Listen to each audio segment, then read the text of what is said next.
തീരദേശത്തെ ക്ഷേത്രങ്ങളിലും കടൽ തീരങ്ങളിലും കർക്കിടകവാവ് പിതൃബലിതർപ്പണ ചടങ്ങുകൾ നടന്നു. കോരിക്കുടി ദേശം ശ്രീ ഭഗവതി മഹാദേവ ക്ഷേത്രത്തിന്റെ ആഭിമുഖ്യത്തിൽ കമ്പനിക്കടവ് കടപ്പുറത്ത് ബലിതർപ്പണ ചടങ്ങ് സംഘടിപ്പിച്ചു. പുലർച്ചെ മുതൽ ആരംഭിച്ച ബലിതർപ്പണ ചടങ്ങുകൾക്ക് കലേഷ് ശാന്തി മുഖ്യ കാർമ്മികത്വം വഹിച്ചു.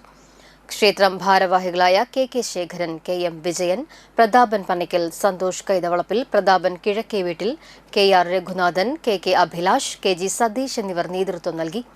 നിരവധി പേർ ചടങ്ങുകളിൽ പങ്കെടുത്തു. നിഷ്പീഡിതോദകം പിഴിഞ്ഞൊഴിച്ചോളൂ.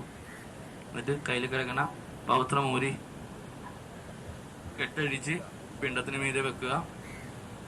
എന്നിട്ട് ആ പിണ്ടം ഇലയോടുകൂടി എടുത്ത് പാത്രത്തിൽ വെക്കുക. രാമനാമം നാരായണ മന്ത്രം ജപിച്ചുകൊണ്ട് കടലിൽ കൊണ്ട് ഒഴുക്കുക. ആരും കടലിലേക്ക് അധികം ഇറങ്ങണ്ട.